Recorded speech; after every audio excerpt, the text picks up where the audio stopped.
Good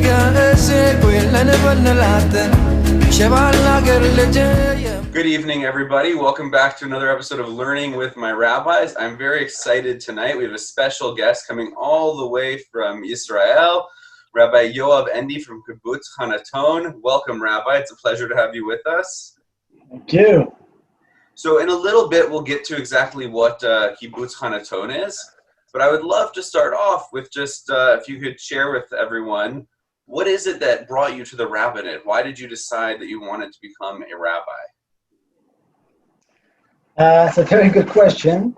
I think that I realized, after the army and my bachelor's, and after I almost finished my master's degree in conflict resolution, I realized that whatever I'm going to do in Israel is going to be connected to tradition, to religion, and to Israel's kind of future, and that my voice is within tradition.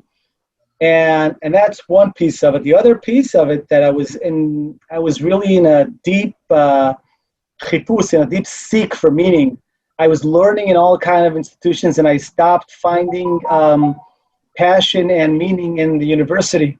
I mean, I loved my studies, but I felt that I was looking at life and not living my life. And so when I understood those two things, I kind of left the university, and I went into the rabbinical school, knowing I want to learn, knowing I want to do things that are connected to Judaism in Israel, not really knowing what a rabbi means in terms of what I want to do, but that's what brought me into rabbinical school. And right out of rabbinical school, is that when you went to Kibbutz Hannaton, or did you have any other positions? So I was working in a children's home, a home for children that can't grow up in their homes. They're on a court order.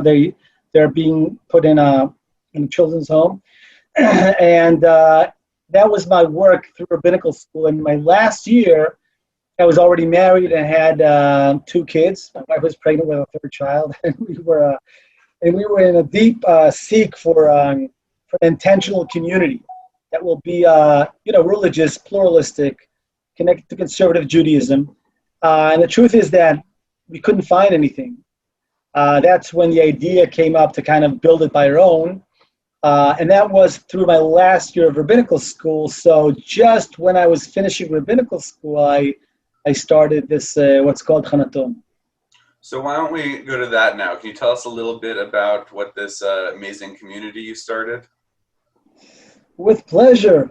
So there's 2 parts to it. There's the community part, and then there's kind of the education leadership part. So in a nutshell, because it's a long story, but Kibbutz Hannaton was built in the 1984 as a conservative collective kibbutz, like kibbutz life was once, in a socialist way of life, not to say even a communist way of life. And within about less than 20 years, Kibbutz Hannaton really fell apart dramatically. Really, there were great intentions here, great people, but within the year 2000, this place was a no man's land. It was an empty. There were about eight or nine individuals living here. From several reasons. One was the kibbutz movement in Israel changing or falling apart. The other one was really living in the galley, in the periphery, and people coming, making aliyah, but then leaving I wouldn't say very fast, but a vast majority just going back. So at any rate, this was kind of an empty piece of Israel, if you may. So when I was finishing rabbinical school, as I said before, we decided I and my wife actually decided to see if we can build an intentional pluralistic community, which will not be, as we say in Israel, chiloni dati, Orthodox or secular. And that means always that the religious practice is Orthodox. Not that it's bad, it's fine, but we need, it wasn't good for us. So what we decided is to come to this place called Hannaton and to try to rebuild it. I started having what's called Chugei Bayit, household meetings in Jerusalem, because that's where we were living. And within 8 months of intensive work, like almost every night, going to another home and speaking, to people basically my age, a lot of them who grew up in the conservative Masorti movement in Israel, in the youth movement called Noam. I made a lot of phone calls and I said, remember, we always had this dream about building a pluralistic, intentional, conservative community who will try to build Israel and Jewish people and, the dream. So people said, yes, I remember. So I said, all right, bring your friends. I'm coming to speak and let's see what comes out of that. So a lot of these meetings, and within about 8 months, we had 18 families that kind of signed up and said, we're moving out there within the next kind of 2-3 years. So Kibbutz Hannaton basically was built we rebuilt it I came here July 2009, 10 years ago, 11 years ago, as built as an intentional community. It's still a kibbutz, but it's called a privatized kibbutz, which means that people have their own money, make their own living, but we have communal assets that are joint, that we can decide to put money into education, or we have agriculture, etc. But the main thing is it's an intentional community. What does that mean? That means we want to live an intentional life. We want to have a good community, a religious, very religious place, Hannaton, but there are also some secular people here. That means there are secular, Reform, conservative, modern Orthodox people living in the same community and praying in the same synagogue. That's not easy all the time, but it's what we're searching for. So Kibbutz Hannaton, an intentional community, a pluralistic community that has a connection with the conservative movement. Not everybody here identifies themselves as conservative per se. And in 2009, we were about 6 families who came here. Now we're about 88 families. Wow. A lot of kids here. And there's also a kind of a neighborhood next to Kibbutz Kanata, but that's just some more details. But there's hundreds of people living here and a lot of kids. So that's our community piece, and we're changing. We're changing with the kids are growing up. So we built a school, which was kind of secular, for what have you, all the streams. We built a school for our kids. We have a youth movement here. So we kind of have to build it as we grow up. And it's a very, very Israeli community, but there's also a nice amount of people who, like myself, their parents made Aliyah, or people who also make Aliyah to Hannaton from Israel. So it's a nice mixture, and there's plenty of people here that are living in Hannaton, and this is the first time they heard about conservative Judaism. Before they came to Hannaton, they had no idea. So that's kind of our day-to-day life. I myself have 4 children. I have a 17-year-old, a 15, 12, and 7-year-old kids, 3 boys and a girl. So, and I'm one of the older families in Hannaton. I'm one of the older people in Hannaton, even though I consider myself pretty young. So that's the community. So I'm a conservative rabbi, and after I built this community with, of course, friends, I'm kind of the mecholel, initiator, but I'm just in the community. I'm just a volunteer. I'm a rabbi, but we have here about 10 rabbis who are living in the kibbutz. There is no official rabbi whose salaries from the kibbutz. So we have rabbinic roles here. Everybody does his own thing. Is there still a Maradatra, halachic authority at the end of the day? So that's a very good question. The answer is no. There's no one Maradatra. When we have a dilemma, we gather in and we make our points of view.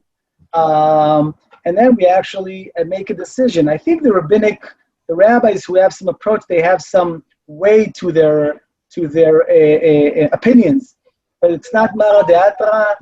And I've had some heartaches here, that things were not going my way. But we all change and we all learn. So that's the model of the kibbutz. It may change, but right now that's the model of the kibbutz, and it's great. But it also brings us challenges because not only Mara De'atra, but the rabbi has so many things. There's people who are dealing with illnesses or death or happy occasions or there's a lot of things.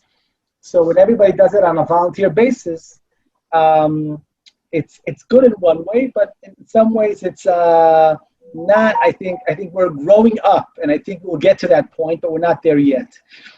So my role here, except for being a rabbi in the kibbutz, is I had an institution that's called the Educational Center in Hannaton. And when we came to build Hannaton, we said, okay, this is the way we want to live our life. We want to create a different community in Israel. But then how do we affect the state? How do we affect the identity of a Jewish and a democracy state? How do we affect people outside of Hannaton? So we built this center.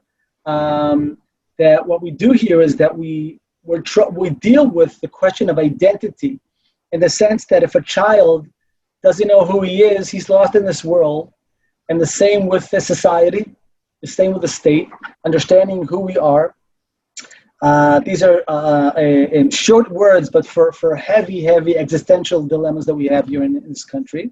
So what we do is we run year course programs for young leadership.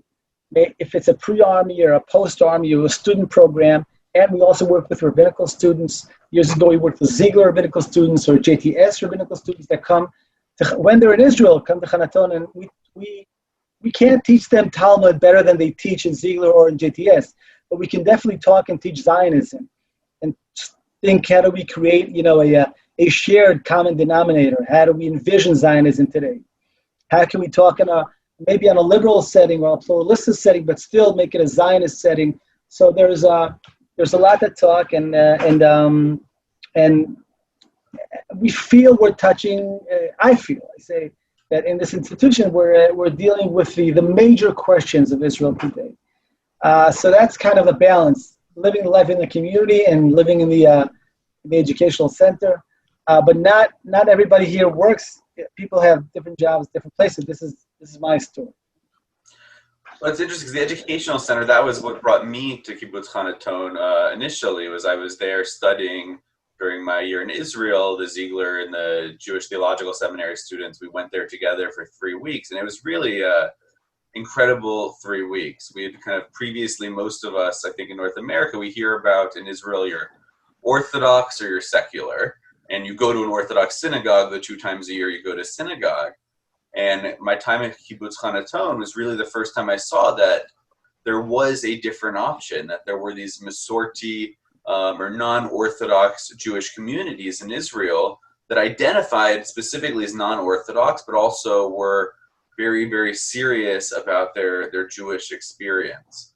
And it was really a great time that we had there, and getting to meet you and some of the other rabbis that are there.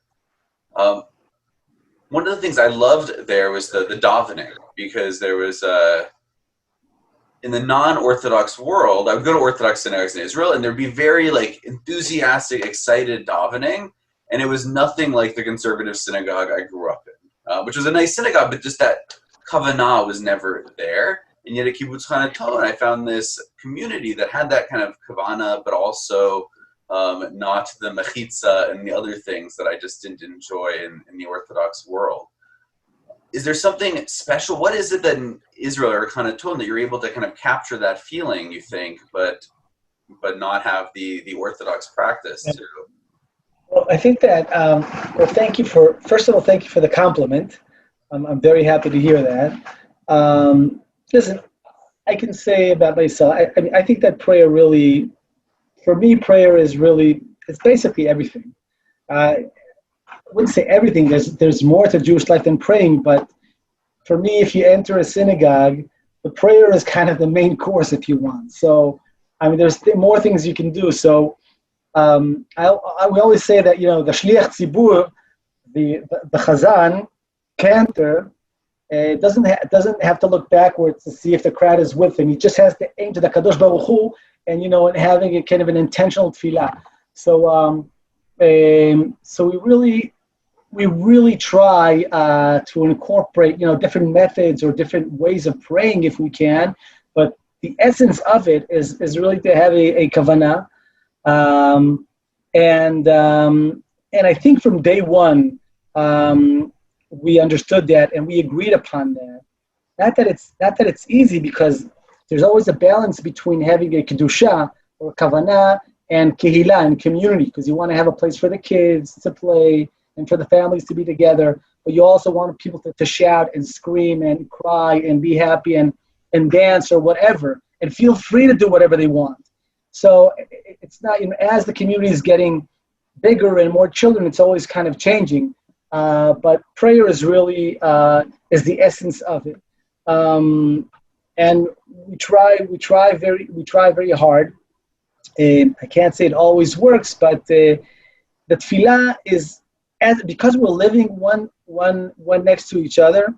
But that doesn't mean that we see each other all the time. And the Beth Knesset is really where we feel the energy of the community. So when I say when the prayer is not good, I feel like it's not that, we didn't pray good. I feel that the situation in the community is not good. For me, it's like really a mirror in that sense. And I think one more thing maybe that helps us is that a lot of people were a young community, so a lot of people came here to build a community that will be kind of passionate and, and very and take the prayer seriously. So it's in some ways it's easier because people kind of came here to build such a community. But to the potential is here. I hope we can carry it on. You mentioned before that, Kibbutz Hannaton brings different people from kind of different Jewish backgrounds, from secular to modern Orthodox. Would you mind sharing with us some of the maybe potential difficult conversations or the issues around bringing that kind of group together and how you guys solve that? We're right now facing, I wouldn't say issues, but our synagogue represents a very diverse group. We became egalitarian a few years ago. And there's as these conversations continue of trying to bring people together. I'm curious how you guys handle those types of things. Well, actually, there's always new things. Some of them are, really Orthodox conservative reform, but some of them are just habits. So I'll give you a few examples. So that one of the first things we had here is that we have a lot of people, coming from Orthodox backgrounds, and they met the conservative Judaism here, and they love it, and they want to pray here. But also, because this is their home, that when their parents come here, they want their parents to join shul, and a lot of these parents will not come into an egalitarian setting. So people said, well, listen, it's my simcha, and let's just put up a mechitza for the bar mitzvah or the bat mitzvah. And then people said, are you crazy putting up a mechitza? Not in this synagogue, because we're egalitarian. That's kind of the red line. And that's what we do. So there was a discussion about it. And for a while, we prayed with what's called a tri-chitza, but no physical barrier. So once in a month and a half, we had like men, women, like different sections. You could pick where to sit, no physical barrier, and we could try to bring in different people. But always in Hannaton, women are counted as a part of a minyan. So the mechitza does not have to so sitting apart does not have to go against being egalitarian. Of course, that's my take on it. There's people who say no. So that's one of the things. Then people wanted to bring instruments in that come from a different background. So we do like instruments on Shabbat before Shabbat comes in, basically like any other conservative shul, I think, around the world. But it's just, or kiddushim. So this might be interested. There are secular families here who do not keep kosher. Okay, they live in Hannaton. They're serious about their Judaism. They came here because they want to live in such a community, but they don't keep kosher in their home. And they said, I want to bring my food to the kiddush. I'm in this community. I'm baking my food, and other people said, well, excuse me, but So people said, okay, let's have a non-kosher table and a kosher table. Now, this is a very new discussion to Israel, to such a diverse crowd. So we don't have that. We had only kosher food, and people cook with, different. Anyways, we made it work, but I guess that discussion is going to come up in another few years again. So there's always things where to put on the Arol Kodesh, exactly in front of Jerusalem or a little bit here. Birkat Kohanim, woman or not woman can do the Birkat Kohanim. Or there's people here who say, I don't want Birkat Kohanim because it's not egalitarian. By the way, I do not agree with that, but that's people's conception that it's not egalitarian. So there's now we have a discussion, which is not good, but just to kind of now a lot of people in Hannaton, they want to come. This might sound strange to a community in Toronto, but people want to come. People want to pray barefoot. because they feel free and connected to the world and connected to the earth and, whatever. So they feel comfortable praying barefoot. Or people want to come and not wear a kippah. They want to be in the synagogue, but they don't want a kippah to be on their head. So you can see that we always have here things to talk about, and the crowd here is pretty young. But I think that if we have things to talk about, our situation is good. If people are starting to give up and not coming, that's when things get tough. So that's what I remind myself. And it's not perfect. I don't want to give the wrong example. There's people here who don't come to shul so much because they feel it's not, their place. So it's definitely a challenge. And my goal this year is to try to create what I call commitment. It's not only if I love the tefillah, I will come because I like the tefillah. Because that's just you have to be a committed Jew, and you have to find your committed path, and so you'll make it work. But if you don't have a relationship and you come only because it suits me or it doesn't suit me, my view, which is one of many, is not to try to make everybody comfortable, but whoever has a relationship will make it work out. But if you're here only if it works for you, for this prayer, for that prayer, that just not can create a praying community. I actually forgot your initial question, but I hope that answers it. You did. We're trying to learn about some of the challenges of having a diverse group, but maybe that goes into what do you find are the strengths of that? Do you think that there are ways that because people come from different backgrounds that makes Kibbutz Hannaton stronger than a community that maybe all shares the same ideology when they begin? I think it makes us more colorful and more interesting in the sense that people bring different melodies or different minhagim. So it's nice, but I have to say that it was very, very dominant in the beginning. But now we're already 10 years here. Always new people are coming, but it's not like in Jerusalem that every Shabbat you can go to another synagogue. So we're trying to make the community always. We find it very important to be to renew ourselves, always to renew ourselves. And I think that helps the place being alive. It doesn't suit a lot of people because you have to renew, but also keep the basic core. So it's a challenge, but in the end, we want people to feel that if they don't come to shul, they're missing out. So and it's a hard thing to do. It's really a hard thing to do. If as I said, if you feel a commitment, then you'll work on the relationship. If your commitment, אם זה מה שנקרא, in פרקי אבות we say, אהבה שתלויה בדבר. אם זה תפילה שתלויה בדבר, בטל דבר, בטלה אהבה, בטל התפילה. Yeah, I don't know how to translate that, but if it's a conditional, if you're coming, if you are agree to come, if this condition or that condition is made, then it's going to be very hard. Now you have a lot of different people, but we're much smaller. I don't know, we're a much smaller crowd than I guess your shul. So we're different, but we're in a lot of sense you're much more diverse than us. So most of the people here are between the 30s and 50s. So that's not so diverse. Maybe they come from different homes, but they share kind of. Most of us have young children, so.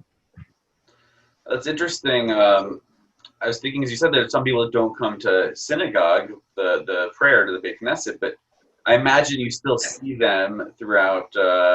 You can't go weeks and weeks and weeks without seeing that person. Oh, yeah. They're all living in the same place. And I think that for us, maybe in North America, is one of the issues. If somebody doesn't come to the Beit Knesset, even though they're paying dues in a part of our community, we can lose track of them. It's very hard to keep up with what's going on in their lives sometimes because the Beit Knesset is the time that we get to connect versus you can connect, just walking to and from different places around the kibbutz. Would you mind sharing with us a little bit about Masorti Judaism in general? How is that whole endeavor going? Because I think we in North America forget sometimes that it is both connected to conservative Judaism, but in ways it is different. And And how is the Masorti movement in Israel right now? First of all, I want to complete what you said. I just want to say a ton of people come here to they don't come to the tefillah, but they will come to the kiddush because we all live here. So you find tons of people that don't go into the shul, but when the kiddush is out, like everybody comes in. So anyways, about the conservative Masorti movement, it's a very good question. Listen, I grew up in the Masorti movement really from being a child, and today I'm one of the rabbis that are trying to kind of lead the way.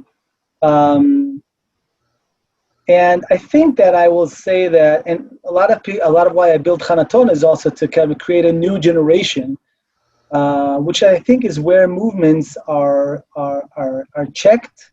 I don't know if that's the right word in English, but if you can, if you can create a second generation, basically. If you can give the passion and the ideology, or kavanat halev, if your children walk into these synagogues, then you just succeeded. If they don't, then it's a very big challenge. So in that sense, the conservative movement is a small movement. In the beginning, the conservative movement thought it was going to be the biggest movement in Israel, because we can be a bridge between the Orthodox and the secular, and we understand everybody. But now we know we're not a bridge, because sometimes we're considered as the problem because we're religious, but we're not religious in this or that way. So secular and Orthodox can get along very good because it's what we call live and let live, right? But we do not want, you don't build a society but live and let live. You want to create a different model or identity of what being a Jewish Israeli is. So I think that's what we're trying to do in the Masorti movement. And number-wise, it's not I can't say that we see great success. Number-wise, a lot of people are joining, but I think that it's a small movement, but it's pretty stable and pretty strong, and it's much more heard of in Israel society than it was. It's not bigger in terms of people, but it's much more heard of, and I think has more influence than was what it did when I was a child. But it's a very good question of what will be, because movements in general, people don't like to be characterized as a movement. They're just free people. So I love definitions. I think that true pluralism is really having different definitions and trying to work it out and trying to create things, and not just saying we are all Jews, we are all secular, we are all religious, because it's just not true. So the movement in that sense, I think, is attractive to some people. But I will say that we're trying to see where the second, maybe third generation, where it goes. And it's to be honest, it's not clear. Some of them are becoming Orthodox, some of them are becoming secular or Reform. And some of course are, and we're receiving people from modern Orthodoxy that's coming more and more, in some ways alike, like conservative Judaism. So it's a mystery, but it's a strong movement. I think that if you take it out of Israel today, Israel will be missing a big part of it. And I think that what Israel will be for me, meaning what Israel is, or how do we identify Israel, or how do we create Judaism, because how we live our life affects how we read and learn our Torah. We have a big part of that. So that's why Hannaton is here. That's why the Masorti movement is here. And I think that there's a lot of foot on the ground, but we have to work very, very hard. We have to work very hard to make it happen. Well, it's interesting because when I was in Israel, they paired us with different Masorti synagogues to go to a couple times a year. And in Jerusalem, the Masorti synagogue near the yeshiva very much seemed like it was just North Americans who were in Israel. But then when we went to ones in Tel Aviv or in other parts of the country, it was great to really see that there were Israelis, born and bred Israelis, that were coming to these synagogues, even if they didn't necessarily identify or officially as members of the movement. When they did come to celebrate, that they were coming to these kind of Masorti celebrations and sanctuaries. It was interesting too what you mentioned about the intentional community and trying to get that next generation. Because I think in some ways that maybe some of the issues we're facing here in North America is the founders of conservative Judaism really had a vision. This is what they wanted, this modern but traditional middle ground approach. But then the children born into it, I think, were just conservative Jews. I don't think they identified with the movement in the same way. So it's great that you're trying to really continue to pass that identity on through the generations. I think most of people my age that I ask if they know what conservative Jews believe, they just know we're not Orthodox and not Reformed. They don't know what the principles of the movement really were. We had Rabbi Sarah Brandis, who's a teacher of mine at Ziegler, on a few weeks ago, and she had afterwards mentioned to me that there was something exciting going on with the mikvah at Hannaton. And I was wondering if maybe you could share a little bit about that. There was a mikvah found nearby, an ancient mikvah. Right, so Israel, and anywhere you dig in Israel, not in anywhere, but a lot of places you dig, you find history. And they were building a road here, really next to Hannaton, about 1 kilometer. And before you build a big road, that's what's called chafirot hatzala. You have to excavate, you have to dig to see that where you're building a road, there's not history, and there's always history. So they found a 2,000-year-old mikveh next to Hannaton, and the people that were really on it managed to create to raise the funds to bring that, and they're going to build the road there. So it's either they're going to be destroying the mikveh or they're going to be saving the mikveh and bringing it to Hannaton. So the mikveh, we're going to have a 2,000-year-old mikveh brought to Hannaton. I don't know when, in about a month or 2 months. And our dream, at least a bit, is not to have it as an archaeological Not a museum, if you wanted to have it something that you can use. We want to use it. Yeah, we want to use it because you can look at mikvaot. This was a mikveh. Excuse me, but who cares? There was so many mikvaot, But if you could go in a 2,000-year-old mikveh before Shabbat, that's powerful. So we want to make this work. We're not sure we can do it, but it's definitely what we're trying to do. Listen, I am more troubled with the future than with the past. But when you can bring past and present and future together, it's powerful. And experiences stay with people. So, maybe the rabbinical students who will come here next year, because this year they're not coming, but next year they'll be able to go on 2,000-year-old mikveh. I think that's going to be exciting. But we'll see if it happens. Wow, that's amazing. So I guess that brings me to one of my final questions. What can we as North American Jews do to better support communities like yours, to help support pluralistic Judaism in Israel?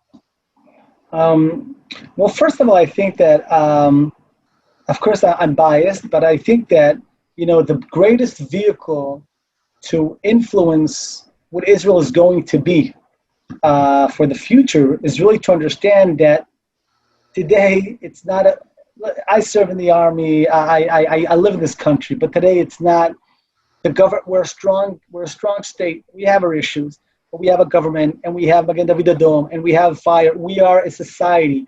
But what's going to define if Israel is here is what kind of Israel, and that means, from my sense, that means education.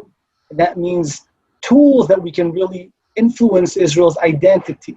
So there's great work being done, from Chabad to secular Judaism. There's just all around the range, Orthodox, extreme Orthodox, modern Orthodox. It's just so if a person really, if someone sees, pluralism or conservative Judaism, and he wants this to be in Israel, I would say that really giving strength to whether it's the Hannaton or whether it's the Masorti movement. Is really seeing how that happens. That's for one. The other one really is really, we have to have this Israel, Am Yisrael, and Eretz Yisrael, we have to have this dialogue and connection happening. So when you turned to me, I said, boom, that's amazing. I could talk to the crowd, and we can always, staying in touch takes effort. Not staying in touch is just like not doing, so we have to be proactive to make sure that we're there, and we're in an ongoing dialogue. And Israel, also myself, we have to see how can we contribute to that. So just seeing different ways of making sure we know, what's happening here, we know what's happening there. So that's just, I have a lot to say in that matter, but I hope that you can see that. I hope the Hannaton can be relevant to your community, and I hope that we could bring some inspiration, or maybe some good or maybe bad examples, but just to be in connection and dialogue, and to see that we can work with I wouldn't say only the young generation, but that we could, when this COVID thing is I don't know if it's done, but when it leaves us a little bit, that we can work together and teach together and learn together. We can do it online right now, but we can meet the crowds afterwards. Nothing like in person, really. Being at Hannaton was such a wonderful few weeks that we were there. My final question, I apologize, I didn't prepare you for this, but I like to ask each rabbi if there's just a short Jewish teaching on any subject that's significant to you that you could share with us.